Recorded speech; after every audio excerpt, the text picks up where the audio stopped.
Ya, pemirsa, Kementerian Keuangan mencatat APBN hingga Mei 2024 mengalami defisit. Seperti apa defisitnya? Langsung saja kita sampaikan informasinya berikut ini. Kementerian Keuangan mencatat APBN hingga Mei 2024 mengalami defisit sebesar 21,8 triliun atau 0,10% dari PDB. Defisit tersebut disebabkan penerimaan negara yang tercatat lebih rendah dari belanja negara. Hingga Mei 2024 pendapatan negara mencapai 1.123,5 triliun rupiah. Pendapatan negara tersebut disumbang dari perpajakan sebesar 869,5 triliun rupiah dan penerimaan negara bukan pajak sebesar 251,4 triliun rupiah. Sementara belanja negara hingga Mei 2024 tercatat sebesar 1.145,3 triliun rupiah atau 34,4% dari total pagu yang ada dalam APBN. Realisasi belanja negara tersebut ditopang belanja pemerintah pusat sebesar 824,3 triliun rupiah dan transfer ke daerah yang mencapai 321 triliun rupiah. Meski mengalami defisit, pelaksanaan APBN masih sesuai dengan apa yang direncanakan pemerintah, sebab pemerintah telah merencanakan defisit APBN sebesar 522,8 triliun rupiah atau setara 2,29% terhadap PDB hingga akhir tahun ini. Dari Jakarta, Tim Liputan IDX Channel. Ya, pemirsa, Menteri Keuangan Sri Mulyani Indrawati menyebutkan kondisi ekonomi global yang masih dibayangi dengan ketidakpastian, salah satunya dipicu oleh eskalasi konflik dan friksi antar negara yang menunjukkan tren peningkatan, mulai dari perang di Ukraina, krisis Timur Tengah, hingga persaingan Amerika Serikat dan China. Kondisi ini pun diakui terus menciptakan momentum ketegangan. Ya, Sri Mulyani mengakui kondisi ekonomi global yang masih dibayangi ketidakpastian menjadi salah satu hal yang membuat anggaran pendapatan dan belanja negara harus bekerja ekstra keras. Kondisi ini juga membuat sejumlah negara telah melakukan tindakan-tindakan preventif yang sifatnya menjaga kepentingan nasional. Hal ini baik untuk industri yang dianggap strategis maupun sisi perekonomian nasional. Dari sisi global, eskalasi konflik dan friksi antar negara masih terus meningkat atau bahkan meningkat dari bulan ke bulan. Ini karena perang di Ukraina, krisis di Timur Tengah, dan juga persaingan antara Amerika Serikat dengan RRT terus menciptakan momentum ketegangan, entah karena ada siklus pemilu di masing-masing negara atau memang suasananya meningkat. Ini menimbulkan dampak ketidakpastian global yang sangat tinggi dan perubahan dari kebijakan industrial dan perdagangan serta investasi dari berbagai negara.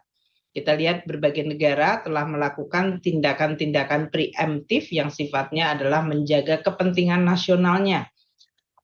Baik itu untuk industri yang dianggap strategis maupun dari sisi perekonomian nasionalnya. Ya, pemirsa, untuk membahas tema kita kali ini, APBN catat defisit 21,8 triliun rupiah pada Mei 2024. Kita sudah tersambung melalui Zoom bersama dengan Bapak Eko Listianto, Wakil Direktur Indef. Halo, selamat pagi, Pak Eko. Selamat pagi, Mas Ya, Pras. salam sehat, Pak. Alhamdulillah, kabar baik. Baik, terima kasih atas waktu yang disempatkan. Kita sapa juga, ini sudah ada Bapak Handito Juwono, Kepala Sekolah Ekspor. Selamat pagi, Pak Handito. Selamat pagi, Mas Pras. Baik. Selamat pagi, Mas Eko. Ya, selamat pagi Pak Andito. Terima kasih atas waktunya ini Pak Handito dan juga Pak Eko. Baik, langsung saja Pak Eko, Anda melihat bagaimana ini setelah beberapa kali kita surplus dari APBN kita di bulan Mei, akhirnya kita ada defisit 21,8 triliun. Review Anda dari Indef, silakan.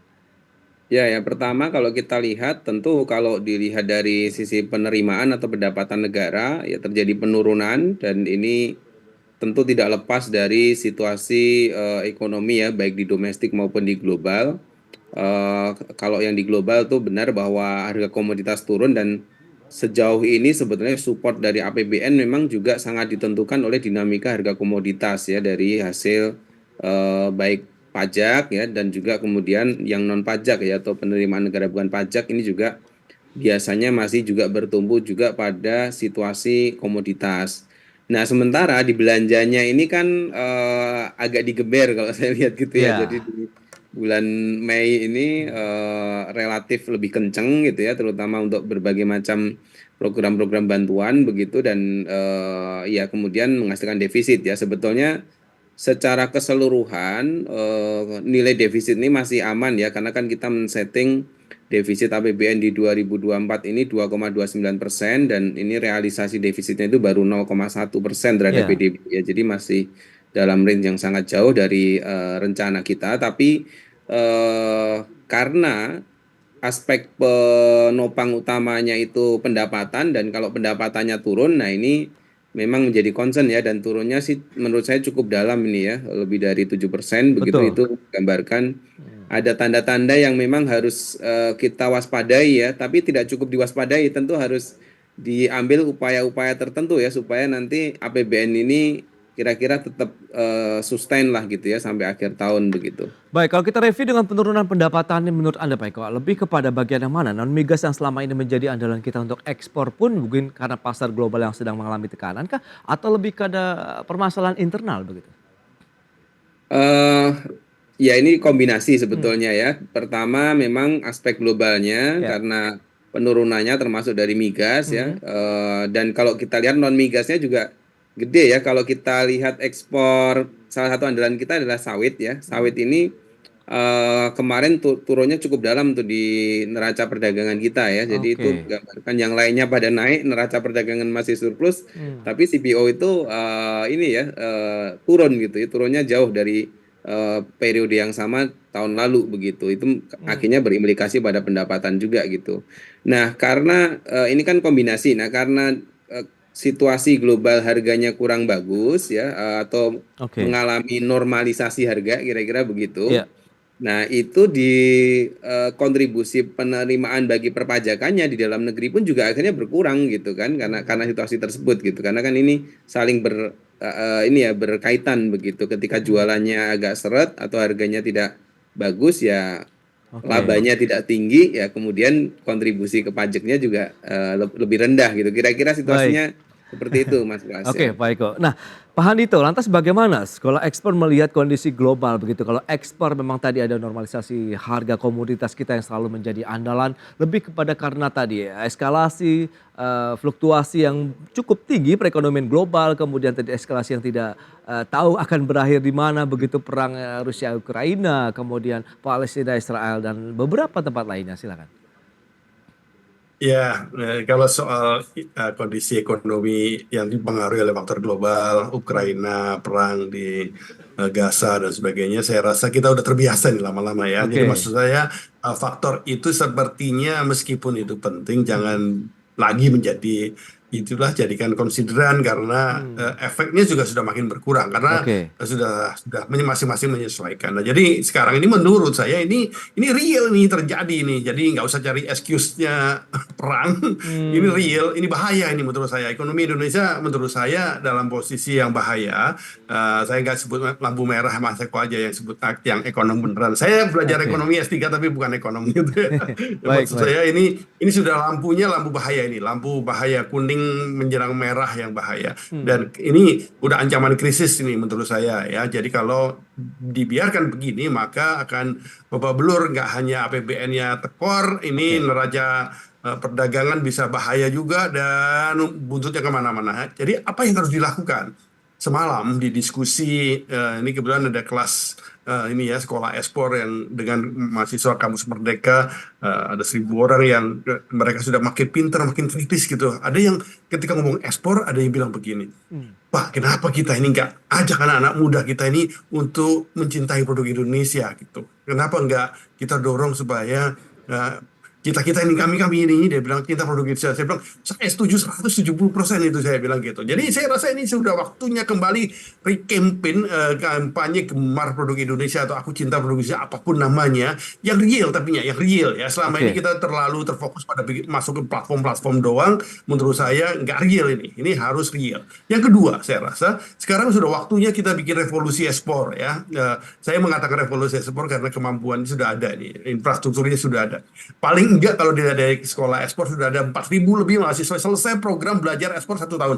Mereka ini punya kemampuan untuk menggerakkan revolusi ekspor. Nggak hanya mereka, tentu saja harus bersama pemerintah, harus bersama eksportir-eksportir yang sudah ada. Kita gerakkan eksportir Indonesia harus melakukan revolusi. Sekarang saya lagi ada di Beijing. Saya perhatikan produk-produk yang ada di sini, termasuk produk Indonesia sudah makin banyak masuk di sini, bagus kan gitu. Tetapi Oke. produk-produknya China sekarang sudah mulai berubah. Mereka sudah berubah. Kalau tadinya saya sempat beli payung yang Oke. harganya cuma 5 yuan. Maksudnya aduh, sudah ditinggalkan itu bisnis itu. Nah, mereka sudah mulai bergeser ke industri yang maju, Oke. yang serba digital. Nah, ini memberi kesempatan peluang baik buat industrialisasi di Indonesia. Saya rasa gantian lah Indonesia Baik. mengekspor produk-produk yang sifatnya dari hasil industri yang Oke. kelas menengah gitu. Revolusi ekspor begitu yang akan ditopang lagi oleh generasi-generasi muda kita. Tapi di satu sisi tantangannya kalau kita ingin mencintai produk dalam negeri adalah banjirnya juga produk-produk asing di Indonesia dengan harga yang lebih kompetitif, lebih murah, dan itu yang mungkin menjadi incaran banyak orang. Kita akan bahas nanti di segmen berikutnya ya. Pak Eko dan juga Pak Hadito, kita akan jeda dulu sebentar. Pemirsa tetaplah bersama kami.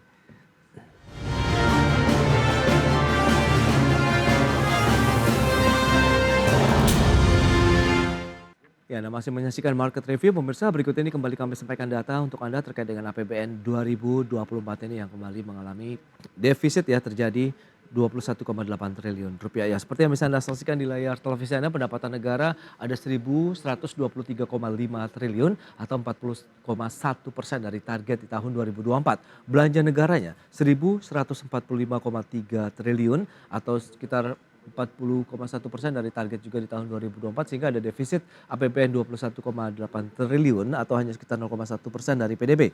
Kemudian berikutnya kita lihat dari sisi penerimaan pajak kumulatif Januari sampai dengan Mei 2024 yang trennya terus menunjukkan peningkatan, tercatat 760,38 triliun rupiah untuk penerimaan pajak kumulatif kita.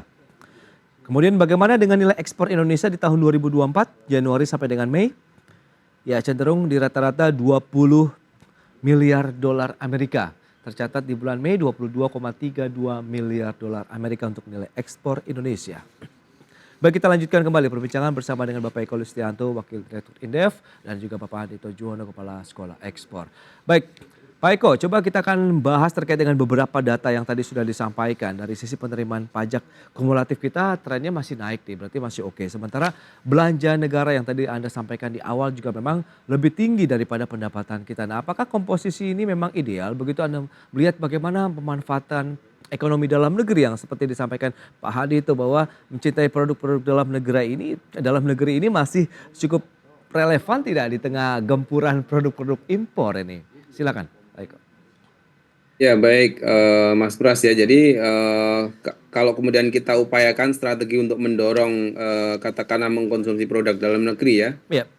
beli dari lokal dan segala macam itu sungguhnya sebenarnya ini justru momen yang tepat begitu ya, sangat relevan. Kenapa? Karena pertama situasi saat ini itu nilai tukar kita juga lemah ya. Sebenarnya lemah itu juga karena salah satu implikasinya itu walaupun neraca perdagangannya masih surplus, tapi Oke. neraca pembayarannya, transaksi berjalannya maksud saya, itu sudah defisit ya. Dan ini biasanya itu yang paling diacu ya oleh para pelaku di sektor keuangan. Kalau neraca transaksi berjalannya defisit ya apapun itu ceritanya itu sebetulnya kita lebih banyak ini ya yang keluar daripada yang masuk, kira-kira begitu.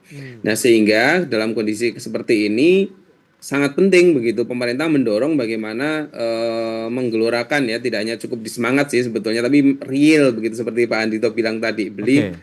produk lokal karena pertama mereka produk-produk ini tidak terlalu terpengaruh oleh fluktuasi nilai tukar begitu. Oke. Terus yang kedua yang lebih penting lagi, ini menggerakkan ekonomi di bawah kan, di dalam negeri gitu, dan kalau ekonomi bergerak orang dapat untung, mereka bisa bayar pajak lebih besar begitu.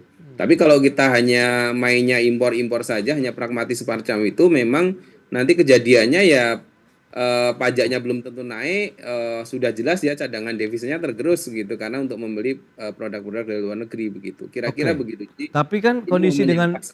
serbuan barang-barang impor tadi seperti apa ini Pak Eko? Apakah menjadi tantangan tersendiri? Karena kan terbukti juga banyak sektor ataupun industri-industri yang mungkin bahkan harus mengurangi tenaga kerja ataupun PHK massal, bahkan harus tutup begitu. Ya di sini sebetulnya letak penting ya peran pemerintah menjadi penjaga ekonomi nasional begitu. Kalau kemudian dibiarkan serbuan itu masuk ya tentu saja upaya untuk mengoptimalisasi produk dalam negeri akan percuma begitu. Sehingga memang harus Oke. ada langkah yang lebih ini ya strategis begitu untuk bisa quote and quote menghambat ya, karena kita juga kadang kalau ke luar negeri ya Pak Andito, mungkin juga kalau ekspor itu kadang-kadang hambatannya tidak selalu tarif begitu, kadang yang non tarif ini yang lebih rumit ya, Oke berbagai oke. macam inilah ya, labelisasi, sertifikasi macam-macam itu yang kadang membuat kita juga susah masuk ya, padahal itu sebetulnya non tarif barrier yang diciptakan oleh negara tersebut atau kawasan tersebut untuk menghadang produk kita gitu. Nah, sebaiknya kita juga bisa menggunakan cara itu kan begitu untuk menghadang produk-produk tersebut masuk ke Indonesia begitu. Nah, sehingga ada potensi bagi pelaku UMKM ya, pelaku ekonomi lokal untuk bisa berjualan, kira-kira begitu. Jadi sebetulnya ini adalah Ya. memang kementeriannya beda-beda, tapi ini saatnya untuk bersinergi kan begitu dengan Itu dia. situasi terkini begitu yang ada tanda-tanda ya tadi sampaikan Pak Andito itu sudah berbahaya begitu ya. Saya sepakat sebetulnya memang ada indikator-indikator yang cukup berbahaya, walaupun ada juga yang masih bisa kita maintain begitu. Itu dia. Lantas bagaimana upaya untuk maintain tadi? Ekspor kita Pak Hanito seperti yang sudah disampaikan Pak Eko begitu. Ada beberapa ya non sistem lah yang dalam artian itu yang menjadi hambatan tersendiri nggak sih buat ekspor kita begitu, dan komoditas mana lagi yang masih bisa digenjot untuk meningkatkan pendapatan sehingga defisitnya juga nanti tidak akan terjadi lagi, kembali lagi kepada jalur surplus APBN kita begitu Pak Hanito. Iya, saya menggarisbawahi apa yang disampaikan Mas Eko. Ini dua narasumber yang saling komplement. Hmm, Bahwa ini kementeriannya beda-beda, tapi leadernya nggak jelas nih kalau oke. dalam bicara ekspor nih. Contoh ya. Ya, ya. Kemarin kan Kemendak sudah membuat aturan itu yang di akhir tahun Oke. ikut untuk menghambat impor, ya Hmm, kan. Tapi dikeroyok habis-habisan, ya kan. hmm, Sampai akhirnya dikoreksi. Sekarang ya. terjadi impornya jadi dipermudah. Hmm, Nah, yang begini ini menurut saya leadership seperti ini harus kita koreksi ini. Saya rasa ya kita dukunglah Mendaknya memang sesuai tupoksinya jadi leadernya untuk mengatur perdagangan internasional kan begitu ya. Direm di impornya.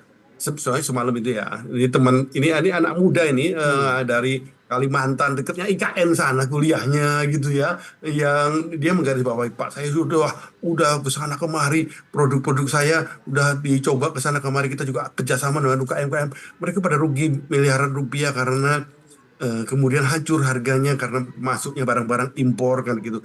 Ini menurut saya cerita yang luar biasa. Saya bilang saya izin saya sampaikan ya besok ya sehari ini kan gitu.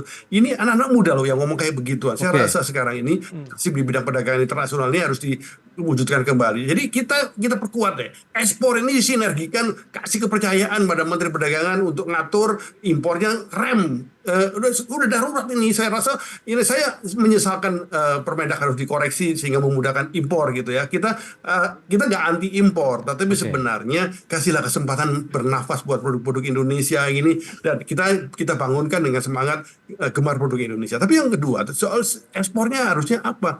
Ya kalau kita harus bicara jangka panjang sama jangka pendek. Tapi sekarang ini udah lampunya bahaya ini. Jangka Oke. pendek sudah. Nah, ngomongin jangka pendek bukan berarti kita ngomongin jangka pendek terus ya. Udah jangka pendek. Jangka pendek apa yang kita punya? Yang kita punya, oke lah, tambang-tambang kita punya, silakan dioptimalkan. Tetapi menurut saya yang juga kita punya jangka pendek adalah hasil-hasil pertanian, kehutanan, perikanan itu. Itu kan dipanen-panenin saja. Ya, ingatlah dulu zaman dulu ditebang-tebang kayunya gitu ya. Oh, bisa merusak alam. Oke, jangan begitu. Tapi sekarang juga udah hutan-hutan juga udah mulai tumbuh lagi. Kenapa nggak kita tebang-tebangin lagi dengan cara yang baik kan gitu. Kita optimalkan gitu. Karena yang seperti ini ya udah situasinya menurut saya sudah bahaya ini, sudah menjelang krisis seperti sekarang, harus Oke. dioptimalkan, menambah pemasukan buat negara gitu. Baik, Pak Eko, lantas bagaimana rekomendasi yang bisa Indef sampaikan begitu terkait bagaimana kita bisa meningkatkan ekspor, kemudian menjaga pasar dalam negeri dari serbuan juga produk impor, dan tadi mengembalikan lah bagaimana upaya surplus APBN kita juga terus kembali lagi sampai dengan paling tidak akhir tahun. Ya, surplus APBN nanti akan berkaitan dengan surplus dari jualan kita ya di Hmm, perdagangan. Nah, kira-kira begitu. Kalau kita perhatikan, mungkin melanjutkan dari Pak Andito bahwa iya. eh, kan mode kita sekarang arahnya adalah hilirisasi ya. Sebenarnya itu Hmm, bagian dari industrialisasi ya. yes. Ya, tapi hanya pada penciptaan nilai tambah saja yang lebih whole-nya itu industrialisasi begitu. Oke, kita kalau pemerintah fokusnya hilirisasi nggak apa-apa gitu, tapi arahnya memang tidak cukup hanya di beberapa produk mineral tambang ya, harus kemudian tadi ke agronya begitu, karena Oke. sebetulnya permintaan globalnya tinggi juga gitu. Kita tahu sekarang juga bahkan di dalam negeri aja untuk memenuhi dalam negeri kan kita masih banyak impor begitu. Nah, Betul. sehingga ke depan menurut saya sih ya industrialisasi di sektor agro ya atau hilirisasi di sektor agro apapun namanya lah kira-kira gitu ya. Itu harus lebih digalakkan. Ini sebenarnya sudah kelihatan dari neraca perdagangan bulan Mei kemarin. Ketika biasanya itu Mas, pertama biasanya jualannya ya batu bara itu paling tinggi ya, Iya. kontribusinya 16%. Terus yang kedua itu biasanya CPO. Nah, karena CPO lagi turun, itu kemudian tergantikan oleh mineral ini ya, besi dan baja ya. Ini saya rasa juga dari kontribusi adanya smelter-smelter yang mulai ada di Indonesia begitu. Ini menggambarkan oh ternyata ketika nilai tambahnya diciptakan itu bisa menopang sisi ekspor gitu. Nah, kenapa tidak kemudian dari tadi ya pertanian atau bahkan kita juga termasuk yang sangat kuat di maritim ya di hasil perikanan gitu. Nah, itu harus lebih banyak tuh didorong supaya nanti bisa memperkokoh ya Iya. pundi-pundi ekspor kita dan ujungnya nanti bisa mendorong penerimaan negara begitu, penerimaan pajak dan non pajak begitu. Iya, berarti memang harus ada komoditas lain begitu yang menjadi andalan tidak hanya dari sisi pertambangan saja begitu ya. Bahkan pertanian pun bisa Ya. menjadi andalan ekspor kita begitu. Yang penting fokus kemudian bagaimana keseriusan pemerintah menyiapkan lahan lagi begitu tidak hanya mungkin untuk CPO tapi produk-produk pertanian lainnya yang mungkin bisa diekspor sambil kita bisa memenuhi kebutuhan di dalam negeri. Baik. Pak Eko, terima kasih banyak atas waktu dan sharing yang sudah Anda sampaikan. Pak Andito juga terima kasih atas insight yang sudah Anda sampaikan terkait dengan ekspor Indonesia begitu dan bagaimana strategi yang perlu diterapkan oleh pemerintah dan juga para pelaku industrinya di dalam negeri. Selamat melanjutkan aktivitas Anda kembali. Salam sehat Pak Eko dan juga Pak Andito. Terima kasih. Salam sehat, Ya. Mas Pras, Mas Eko. Ya. Baik pemirsa, 1 jam sudah saya menemani Anda dalam Market Review. Perbaharui terus informasi Anda hanya di IDX Channel, your trustworthy and comprehensive investment reference. Karena urusan masa depan harus terdepan. Aku, investor saham. Saya Prasetyo Wibowo beserta kerabat kerja yang bertugas undur diri. Terima kasih dan sampai jumpa.